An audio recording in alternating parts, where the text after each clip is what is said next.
People that made a deal with a friend that if they weren't married by a certain age they would marry. How did it go? We met in college, and were instant best friends. I was 20, she was 18. We spent all our time together, and were briefly lovers, but we never formally dated because both of us were very much into being wild and free and enjoying our youth. We dated other people on and off, but we talked about it and agreed that a committed relationship between the two of us would be an all or nothing kind of thing. Since neither of us wanted to give up our hedonistic, promiscuous, irresponsible lifestyle, we made a point of not committing to a relationship. A few years went by that way, and we were very happy, right up until her sisters died. It was a car accident. They were 16 and 18, and both were killed in the crash, dead on arrival at the hospital. My friend was utterly, completely devastated. It still hurts me to remember it, even now. Her father, though, was even more devastated, to the point where he was legitimately willing to let himself starve to death rather than try to go on living. She moved home, out of state, to take care of him. She cut ties with everyone for a while, even me. I didn't see her again for 2 years. She was so different after that. Before the accident, she'd always been the most joyful, exuberant, positive person I'd ever met. After she came back, she was quieter, sadder, maybe wiser. I wanted to be there for her more than I'd ever wanted anything in the world. Not being able to fix things for her, not being able to make it better, that hurt more than anything I could ever remember. I guess that's when I realized how in love with her I was. I told her that I loved her, that I wanted to be there with her, and she told me that she couldn't handle the idea of any kind of emotional connection for a while. Maybe a few years, she said. Maybe never. Maybe she'd never be able to open up emotionally again.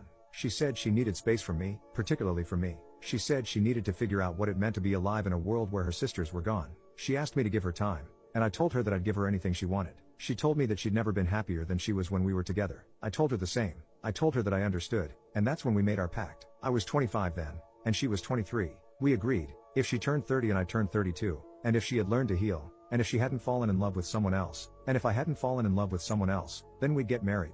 So that's how we parted ways. She moved to Wyoming, to be alone. I moved to Germany, to get as far away from her as I could. We didn't keep in touch at first, but over the next few years we built up a correspondence. We wrote letters because we both liked writing letters. We emailed now and then. Sometimes we'd mail each other books that we thought the other would like. Years went on, and we became closer and closer. When I turned 30, I half-jokingly brought up our marriage pact. I told her that I had never fallen for anyone else. She replied that she was still very serious about our agreement, and that she'd never fallen in love with anyone else either. I asked her if she thought she had begun to heal, and she said she had, as much as a person could ever heal from something like that. A year later, she told me she'd like us to meet and spend some time together, to see if the spark was still there. It was. She was living in California at that time, and I found a job there. I'd always wanted to live in California anyway. I proposed to her 6 months later, and she smiled and told me no fair, that I had to wait another few months, when she'd be turning 30. I thought it was silly, but at that point things were going so well that a few months didn't seem like they could matter at all. But I'm crying now, so I'll have to wrap this up quickly. She was hit by a drunk driver and spent 2 days in the ICU before her body gave out. She died. That's how the story ends.